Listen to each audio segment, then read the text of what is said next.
لكي يذهب بها إلى القادة الميدانيين في مواقعهم ويصرف المعركة.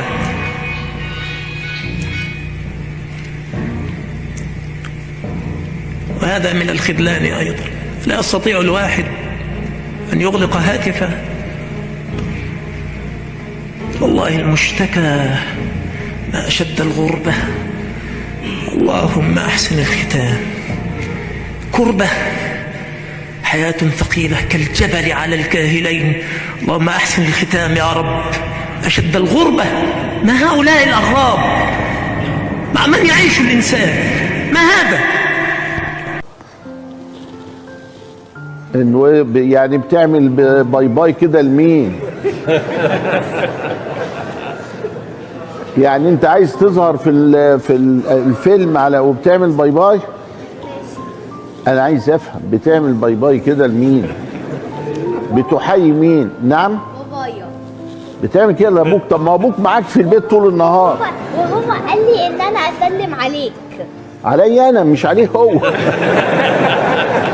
انا بعمل له باي باي كده عشان اقول له ان انا هسلم. انا هروح. هتروح يعني بتستأذنه.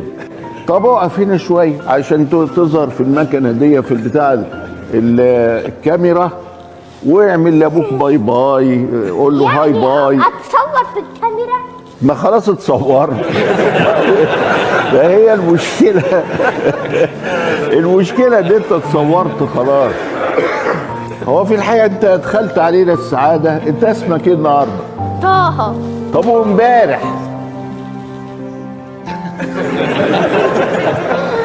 امبارح اقول ايه؟ يعني ما اعرفش كان اسمك ايه امبارح. انا كنت اسمي طه احمد حسن. امبارح؟ مين امبارح بس؟ طب وبكره انا هيبقى كل اسمي طه. انا كل ده كل يوم. واصلا في صوره اسمها صوره طه. علشان كده بقى. علشان كده كل يوم اسمك كده.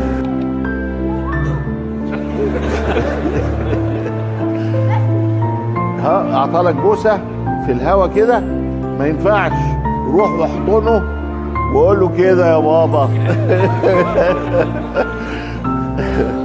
طيب